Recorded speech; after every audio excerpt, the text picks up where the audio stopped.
Hello, welcome back to my YouTube channel. And ಇನ್ನು ಯಾರೆಲ್ಲ ನಮ್ಮ ಚಾನಲ್ನ ಸಬ್ಸ್ಕ್ರೈಬ್ ಮಾಡದೆ ವಿಡಿಯೋ ನೋಡ್ತಾ ಇದ್ದಾರೆ, ಸೊ ಪ್ಲೀಸ್ ಬೇಗ ಹೋಗಿ ಸಬ್ಸ್ಕ್ರೈಬ್ ಮಾಡ್ಕೊಳ್ಳಿ. ಇವತ್ತಿನ ವಿಡಿಯೋ ಬಂದು ನಾನು ಲಾಸ್ಟ್ ವೀಕು ವರಮಹಾಲಕ್ಷ್ಮಿ ಹಬ್ಬ ಇತ್ತು. ಸೊ ಹಬ್ಬ ಮಾಡೋದಕ್ಕಾಗಲಿಲ್ಲ, ಸ್ವಲ್ಪ ಪರ್ಸ್ನಲ್ ರೀಸನ್ಸಿಂದ.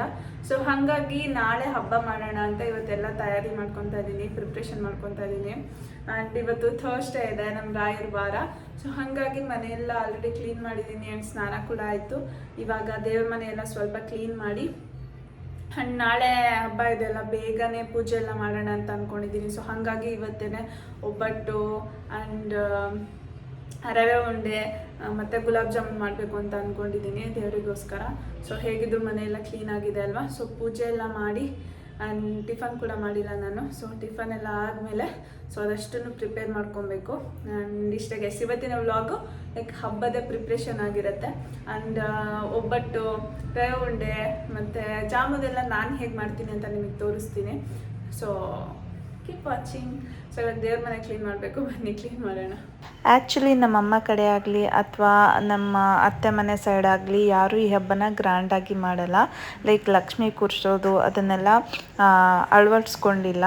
ಬಟ್ ಪೂಜೆ ಮಾಡ್ತೀವಿ. ಸೊ ನಾರ್ಮಲಾಗಿ ಮನೆಯೆಲ್ಲ ಕ್ಲೀನ್ ಮಾಡಿ ಲಕ್ಷ್ಮಿಗೆ ಪೂಜೆ ಮಾಡ್ತಾರೆ. ಬಟ್ ನಾನು ಈ ಸಲ ಫಸ್ಟ್ ಟೈಮ್ ಮದುವೆ ಆದಮೇಲೆ ಲಕ್ಷ್ಮಿನ ಕೂರ್ಸೋಣ ಅಂತ ಅಂದ್ಕೊಂಡಿದ್ದೀನಿ. ಅಂದರೆ ನಾರ್ಮಲ್ ಗ್ರ್ಯಾಂಡಾಗಲ್ಲ, ಫಸ್ಟ್ ಟೈಮ್ ಮಾಡ್ತಿರೋದ್ರಿಂದ ದೇವ್ರ ಮನೆಯಲ್ಲೇ ಊರಿಂದ ಅದಕ್ಕೇನೆ ಮುಖವಾಡ ಹಾಗಾಗಿ ನಾವೇ ಮ್ಯಾನೇಜ್ ಮಾಡೋಣ ಅಂತ ಇನ್ನೊಂದೇನಂತ ಹೇಳಿದ್ರೆ, ಫಸ್ಟ್ ಟೈಮ್ ಮಾಡ್ತಿರೋದ್ರಿಂದ ಅಷ್ಟು ಐಡಿಯಾಸ್ ಇರಲಿಲ್ಲ. ನಾನು ಯೂಟ್ಯೂಬು ಬೇರೆಯವರೆಲ್ಲ ಮಾಡಿರೋ ವ್ಲಾಗ್ಸು, ಹಬ್ಬದ ವ್ಲಾಗ್ಸ್ ಎಲ್ಲ ನೋಡಿ ಸ್ವಲ್ಪ ಗೊತ್ತಿತ್ತು. ಸೊ ಹಾಗಾಗಿ ಪ್ರಿಪೇರ್ ಮಾಡ್ತಾ ಇದ್ದೀನಿ. ಆ್ಯಂಡ್ ಎಲ್ಲರೂ ಅಷ್ಟೇ ಹಬ್ಬದ ದಿನ ತುಂಬ ಕೆಲಸ ಇರೋದ್ರಿಂದ ತಿಂಡಿಗಳನ್ನೆಲ್ಲ ಮಾಡ್ಕೊಳ್ಳೋದಕ್ಕಾಗೋದಿಲ್ಲ. ಹಾಗಾಗಿ ಥರ್ಸ್ಡೇನೆ ಎಲ್ಲ ಕ್ಲೀನ್ ಮಾಡಿ ಇವತ್ತೇ ಸ್ವಲ್ಪ ತಿಂಡಿ ಮಾಡ್ಕೊಳ್ಳೋಣ ಅಂತ ಕ್ಲೀನ್ ಮಾಡ್ತಾಯಿದ್ದೀನಿ. ಆ್ಯಂಡ್ ಈ ತೋರಣ ಬಂದು ನಾನು ಚಿಕ್ಕಪೇಟೆಯಲ್ಲಿ ತೊಗೊಂಡಿರೋದು. ಆಲ್ರೆಡಿ ನಿಮ್ಗೆ ವ್ಲಾಗಲ್ಲಿ ತೋರಿಸಿದೆ. ತುಂಬಾ ಚೆನ್ನಾಗಿ ಕಾಣ್ತಿತ್ತು ಅಂತ ಹೇಳ್ಬೋದು. ಕಲರು ಅಷ್ಟೇ ಕಾಂಬಿನೇಷನ್ ಆಗಿ. ಸೊ ನೆಕ್ಸ್ಟ್ ಟೈಮ್ ನೀವೇನಾದರೂ ಚಿಕ್ಕಪೇಟೆಗೆ ಹೋದರೆ ಇದನ್ನಂತೂ ಮಿಸ್ ಮಾಡಬೇಡಿ, ತುಂಬ ಚೆನ್ನಾಗಿದೆ. ದೇವ್ರ ಮನೆಯೆಲ್ಲ ಕ್ಲೀನ್ ಮಾಡ್ಕೊಂಡಾದ್ಮೇಲೆ ನಾನಿಲ್ಲಿ ದೇವ್ರ ಪಾತ್ರೆಗಳನ್ನ ಕ್ಲೀನ್ ಮಾಡ್ಕೊತಾ ಇದ್ದೀನಿ. ನಾನಿಲ್ಲಿ ಮೊದಲು ಪೀತಾಂಬರಿ ಪೌಡರನ್ನು ಈ ಥರ ಎಲ್ಲ ಪಾತ್ರೆಗಳ್ಗೂ ಹಚ್ಕೊತೀನಿ. ಸೊ ಸ್ವಲ್ಪ ಒಂದು 5 ಮಿನಿಟ್ಸ್ ಆದಮೇಲೆ ಸಬೀನಾ ಪೌಡರ್ ಏನಿರುತ್ತಲ್ವ, ಸೊ ಅದರಲ್ಲಿ ತೊಳಿತೀನಿ ಅಷ್ಟೇ. ಅದಾದಮೇಲೆ ಒಂದು ಮಡಿ ಬಟ್ಟೆಯಲ್ಲಿ ನೀಟಾಗಿ ಒರೆಸ್ಕೊತೀನಿ. ಸೊ ಅದೆಲ್ಲ ಆಗಿ ದೇವ್ರ ಪೂಜೆ ಕೂಡ ಆಯಿತು. ಪೂಜೆ ಎಲ್ಲ ಆಯಿತು. ಸೊ ಇವಾಗ ಸ್ವಲ್ಪ ತಿಂಡಿ ಏನಾದರೂ ತಿಂದ್ಬಿಟ್ಟು ಅದಾದಮೇಲೆ ಕೆಲಸ ಮಾಡೋದಕ್ಕೆ ಸ್ಟಾರ್ಟ್ ಮಾಡಬೇಕು. ಆ್ಯಂಡ್ ಬೆಳಿಗ್ಗೆ ತಿಂಡಿಗೆ ಅಂತ ಪುರಿ ಉಪ್ಪಿಟ್ಟು ಮಾಡಿದ್ದೆ. ಸೊ ಅದನ್ನೇ ನಾನು ಮಧ್ಯಾಹ್ನ ತಿಂತಾಯಿದ್ದೀನಿ. ಆಲ್ಮೋಸ್ಟ್ ನಾನು ತಿನ್ನೋಷ್ಟರಲ್ಲಿ ಅಷ್ಟೇ ಆಗಿತ್ತು. ನಾನಿಲ್ಲಿ ಮೊದಲು ಒಬ್ಬಟ್ಟಿಗೆ ಹೂರ್ಣನ ರೆಡಿ ಮಾಡ್ಕೊಳ್ತಾ ಇದ್ದೀನಿ. ಸೊ ಹೂರ್ಣನ ರೆಡಿ ಮಾಡಿ ಫ್ರಿಡ್ಜಿಗೆ ಇಟ್ಬಿಟ್ರೆ ನಾಳೆ ಒಬ್ಬಟ್ಟು ಮಾಡೋದಕ್ಕೆ ಈಸಿ ಆಗುತ್ತೆ ಅಂತ ಮೊದಲು ಒಂದು ಪಾತ್ರೆಯಲ್ಲಿ 1 ಕಪ್ ಆಗೋಷ್ಟು ಕಡಲೆಬೇಳೆ ಆ್ಯಂಡ್ 1 ಕಪ್ ಆಗೋಷ್ಟು ಕಡಲೆಬೇಳೆ, ನೀವು ಯಾವ ಕಪ್ಪಲ್ಲಿ ಕಡಲೆಬೇಳೆನ ತೊಗೊಂಡಿರ್ತೀರಲ್ವ, ಸೊ ಸೇಮ್ ಇದರಲ್ಲಿ ತೊಗರಿಬೇಳೆನ ತೊಗೊಳ್ಳಿ. ಅದಾದಮೇಲೆ ಇದನ್ನು ಚೆನ್ನಾಗಿ ವಾಶ್ ಮಾಡಿ ಕುಕ್ಕರಿಗೆ ಹಾಕಿ 2 ವಿಷಲ್ ಕೂಗಿಸ್ಕೊಬೇಕು. 2 ವಿಷಲ್ ಕೂಗಿದ ತಕ್ಷಣ ನೀವು ಅದನ್ನು ವಿಷಲ್ ತೆಗೆದು ಬಿಡಬೇಕು, ವಾಟರಲ್ಲಿ ತಣ್ಣಗೆ ಮಾಡಿಬಿಟ್ಟು.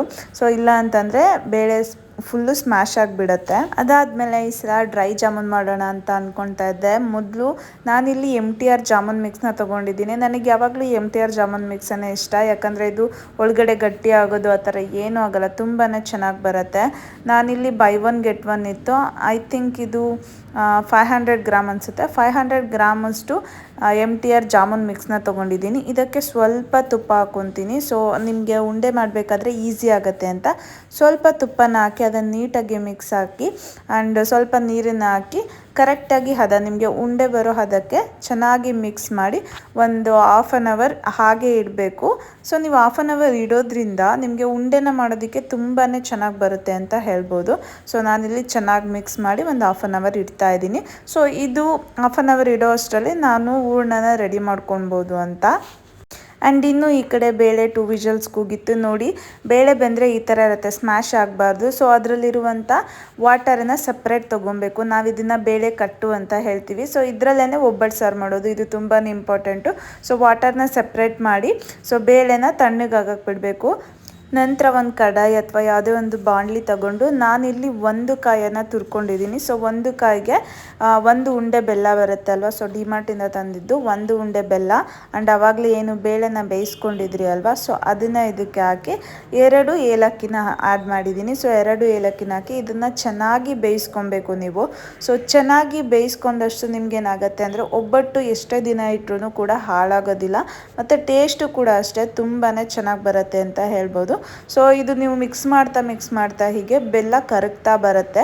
ಸ್ವಲ್ಪ ವಾಟರಿ ಆಗುತ್ತೆ, ಬಟ್ ಅದಾದಮೇಲೆ ನೀವು ಒಂದು 5 to 10 ಮಿನಿಟ್ಸ್ ಬೇಯಿಸೋದ್ರಿಂದ ಅದು ಗಟ್ಟಿಯಾಗಿ ಬರುತ್ತೆ. ಸೊ ನೋಡಿ ಈ ಥರ ಕರಗ್ತಾ ಬರುತ್ತೆ ಬೆಲ್ಲ. ಸೊ ಒನ್ಸು ಬೆಲ್ಲ ಎಲ್ಲ ಕರಗಿ ಅದು ಗಟ್ಟಿ ಆದಮೇಲೆ ಸೊ ಸ್ಟವ್ನ ಆಫ್ ಮಾಡ್ಕೊಂಡ್ಬಿಡ್ಬೇಕು. ಆಫ್ ಮಾಡಿ ಅದು ತಣ್ಣಗಾಗೋದಕ್ಕೆ ಬಿಡಬೇಕು. ಒನ್ಸು ಇದು ತಣ್ಣಗಾದ್ಮೇಲೆ ನೀವು ಯಾವುದಾದ್ರೂ ಮಿಕ್ಸಿ ಜಾರಿಗೆ ಹಾಕಿ ಗ್ರೈಂಡ್ ಮಾಡ್ಕೊಬೇಕು ಸಣ್ಣದಾಗಿ.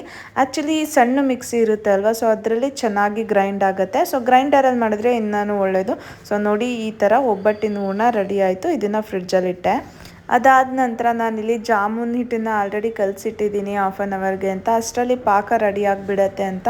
ಸೊ ಪಾಕಕ್ಕೆ ಅಂತ ನಾನಿಲ್ಲಿ ಆಲ್ಮೋಸ್ಟ್ ಒಂದು 1/4 kg ಶುಗರ್ನ ತೊಗೊಂಡಿದ್ದೀನಿ. ನೀವು ನಾರ್ಮಲ್ ಜಾಮೂನ್ ಆದರೆ ತುಂಬ ಜಾಸ್ತಿ ಬೇಕಾಗತ್ತೆ ಆ್ಯಂಡ್ ಪಾಕ ಕೂಡ ಜಾಸ್ತಿ ಬೇಕಾಗತ್ತೆ. ಡ್ರೈ ಜಾಮೂನ್ ಆಗಿರೋದ್ರಿಂದ ಸೊ ಪಾಕ ವೇಸ್ಟ್ ಆಗಿಬಿಡತ್ತೆ ಅಂತ ನಾನಿಲ್ಲಿ ಸ್ವಲ್ಪ ಸಕ್ಕರೆನ ತೊಗೊಂಡಿದ್ದೀನಿ.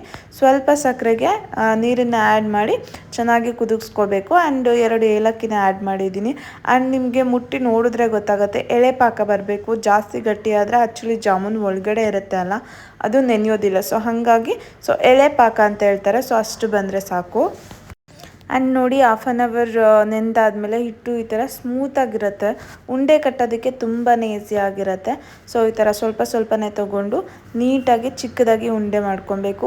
ಉಂಡೆ ಆಲ್ಮೋಸ್ಟ್ ನೀವು ಬ್ರೇಕ್ ಆಗದೆ ಇರೋ ಥರ ಮಾಡಬೇಕು. ಚೆನ್ನಾಗಿ ನಾದಿ, ಇಲ್ಲ ಅಂತಂದರೆ ಅದು ಆಯಿಲಲ್ಲೇ ಬ್ರೇಕ್ ಆಗಿಬಿಡುತ್ತೆ. ಸೊ ನೀವು ಆಯಿಲಲ್ಲಿ ಅದು ಬ್ರೇಕ್ ಆಯ್ತು ಅಂತಂದರೆ ನೀವು ಪಾಕಕ್ಕಾದಾಗ ಕೂಡ ಅದು ಜಾಮೂನ್ ಥರ ಇರೋದಿಲ್ಲ, ಬ್ರೇಕ್ ಆಗಿರುತ್ತೆ.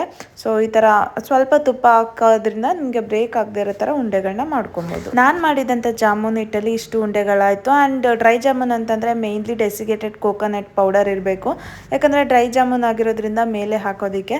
ಸೊ ನೀವು ಯಾವಾಗಲೂ ಡೆಸಿಕೇಟೆಡ್ ಕೋಕೋನಟ್ಟು ಅಂಗಡಿಯಿಂದ ತರೋದಕ್ಕಿಂತ ನಿಮ್ಮ ಮನೇಲಿ ಕೊಬ್ಬರಿ ಇದ್ದರೆ ಸೊ ಈ ಥರ ಮೇಲ್ಗಡೆ ಏನು ಕಪ್ಪು ಭಾಗ ಇದೆಯಲ್ಲ ಅದನ್ನು ನೀಟಾಗಿ ತೆಗೆದುಬಿಟ್ಟು ಒಳಗಡೆ ಇರುವಂಥ ವೈಟ್ ಕಲರ್ನ ಚಿಕ್ಕದಾಗಿ ಕಟ್ ಮಾಡಿ ಈ ಥರ ಮಿಕ್ಸಿಯಲ್ಲಿ ಹಾಕಿ 1-2 ಟೈಮ್ಸು ಗ್ರೈಂಡ್ ಮಾಡಿ. ಸೊ ಅದು ಸಣ್ಣ ಪೌಡರ್ ಆಗುತ್ತೆ. ಸೊ ಅದೇ ನಿಮಗೆ ಡೆಸಿಕೇಟೆಡ್ ಕೋಕೋನಟ್ ಪೌಡರ್ ಆಗುತ್ತೆ. ಸೇಮ್ ನೀವು ಶಾಪಲ್ಲಿ ತರ್ತೀರಲ್ವ, ಸೊ ಅದೇ ಥರ ಇರುತ್ತೆ ನೋಡಿ, ಈ ಥರ ಬರುತ್ತೆ ನಿಮಗೆ. ನಂತರ ಒಂದು ಬಾಣಲಿಯಲ್ಲಿ ಆಯಿಲ್ನ ಕಾಯಕ್ಕಿಟ್ಟು ಅದಕ್ಕೆ ಏನು ಉಂಡೆಗಳನ್ನ ಮಾಡ್ಕೊಂಡಿದ್ದೀರಲ್ವ, ಸೊ ಅದನ್ನು ಈ ಥರ ಕಲರ್ ಬರೋ ಥರ ನೀಟಾಗಿ ಫ್ರೈ ಮಾಡಬೇಕು. ಆಲ್ಮೋಸ್ಟ್ ನೀವು ಲೋ ಫ್ಲೇಮಲ್ಲಿ ಫ್ರೈ ಮಾಡಿ ಉಂಡೆಗಳನ್ನ. ಸೊ ಅವಾಗಷ್ಟೇ ಒಳಗಡೆ ಇರೋದೆಲ್ಲ ಬೇಯುತ್ತೆ.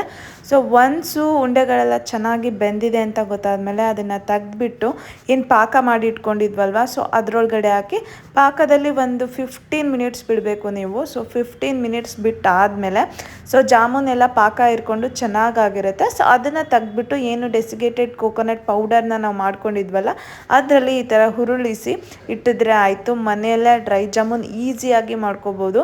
ಸೊ ತುಂಬಾ ಚೆನ್ನಾಗಿರುತ್ತೆ ಅಂತ ಹೇಳ್ಬೋದು. ಸೊ ಒಂದ್ಸಲ ಟ್ರೈ ಮಾಡಿ, ನಿಜವಾಗ್ಲೂ ಇಷ್ಟ ಆಗುತ್ತೆ.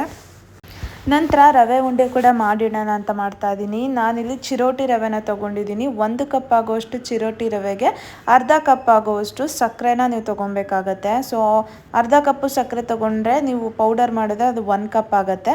ಸೊ ಮೊದಲು ಒಂದು ಬಾಣಲಿಗೆ ಸ್ವಲ್ಪ ತುಪ್ಪ ಹಾಕಿ ನಾನಿಲ್ಲಿ ಮೊದಲು ಡ್ರೈ ಫ್ರೂಟ್ಸ್ನ ಫ್ರೈ ಮಾಡ್ಕೊತಾ ಇದ್ದೀನಿ. ನಾನಿಲ್ಲಿ ದ್ರಾಕ್ಷಿ, ಗೋಡಂಬಿ ಮತ್ತು ಬಾದಾಮಿನ ತೊಗೊಂಡಿದ್ದೀನಿ. ಇದಿಷ್ಟೊಂದು ಚಿಕ್ಕದಾಗಿ ಕಟ್ ಮಾಡಿ ಏನು ತುಪ್ಪ ಹಾಕಿದ್ದೀರಲ್ವ, ಸೊ ಅದರಲ್ಲಿ ಫ್ರೈ ಮಾಡ್ಕೊಬೇಕಾಗತ್ತೆ. ಫ್ರೈ ಮಾಡಿದಾದಮೇಲೆ ಏನು 1 ಕಪ್ಪಷ್ಟು ರವೆ ಹೇಳಿದೆ ಅದನ್ನು ಆ್ಯಡ್ ಮಾಡಿ ರವೆನ ನೀವು ಚೆನ್ನಾಗಿ ಫ್ರೈ ಮಾಡ್ಕೊಳ್ಳಿ. ಸೊ ಚೆನ್ನಾಗಿ ಫ್ರೈ ಮಾಡ್ಕೊಂಡಷ್ಟು ರವೆ ಉಂಡೆ ಟೇಸ್ಟ್ ತುಂಬಾ ಚೆನ್ನಾಗಿ ಬರುತ್ತೆ.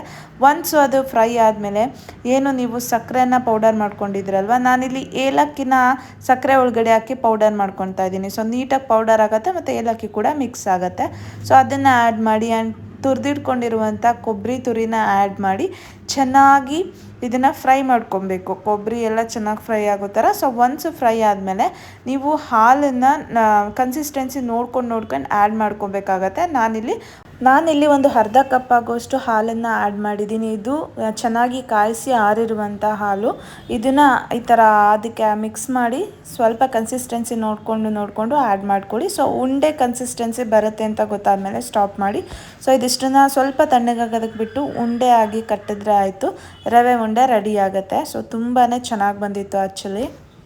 ಸೊ ಗೈಸ್, ಇವಾಗ ಕಂಪ್ಲೀಟಾಗಿ ನನ್ನ ಕೆಲಸ ಎಲ್ಲ ಮುಗೀತು. ನಾನು ಫೈನಲಿ ರವೆ ಉಂಡೆ ಕೂಡ ಮಾಡಿ ಆಯಿತು. ಇವಾಗ ಆಲ್ಮೋಸ್ಟ್ 5 o'clock ಆಗಿದೆ. ನಾನು ಸ್ಟಾರ್ಟ್ ಮಾಡಿದಾಗ 2 o'clock. 3 hours ಎಲ್ಲ ಮಾಡಿ ಮುಗೀತು. ಲೈಕ್ ಸ್ವಲ್ಪನೇ ಮಾಡಿದ್ದೀನಿ ಗೈಸ್. ನಾವು ಅಂದರೆ ಗ್ರ್ಯಾಂಡಾಗಿ ಮಾಡ್ತಾ ಇಲ್ಲ, ಅಂದರೆ ಯಾರನ್ನೂ ಅಷ್ಟು ಕರೀತಾ ಇಲ್ಲ. ಸೊ ಇದೆಲ್ಲ ಮಾಡಿ ಆದಮೇಲೆ ಸ್ವಲ್ಪ ಟೈಮ್ ರೆಸ್ಟ್ ಮಾಡಿದೆ. ನನಗೂ ತುಂಬಾ ಟಯರ್ಡ್ ಆಗಿತ್ತು ಬೆಳಗ್ಗೆಯಿಂದ. ಅದಾದಮೇಲೆ ಹಾಗೆ ಆಚೆ ಹೋಗಿ ಹೂವು ಬಾಳೆ ಎಲೆಲ್ಲ ತರಬೇಕಿತ್ತು ದೇವರಿಗೆ. ಸೊ ಅದನ್ನು ತೊಗೊಂಬಂದ್ವಿ. ಆ್ಯಂಡ್ ಆಲ್ಮೋಸ್ಟ್ ಇವಾಗ 11:30 ಆಗಿತ್ತು. ಬೆಳಗ್ಗೆನೂ ಬೇಗ ಎದ್ದೇಳಬೇಕಿತ್ತು, ಹಾಗಾಗಿ ಮಲ್ಕೊಂಡ್ಬಿಟ್ಟೆ ನಾನು, ಬೆಳಗ್ಗೆ ಎದ್ದು ಮಾಡ್ಕೊಳ್ಳೋಣ ಅಂತ. ಸೊ ಇದಾಗಿತ್ತು ಇವತ್ತಿನ ಬ್ಲಾಗ್. ಐ ಹೋಪ್ ಈ ವಿಡಿಯೋ ಎಲ್ರಿಗೂ ಇಷ್ಟ ಆಗಿದೆ. ದಯವಿಟ್ಟು ಲೈಕ್, ಶೇರ್ ಆ್ಯಂಡ್ ಕಮೆಂಟ್ ಮಾಡಿ. So please wait for part 2.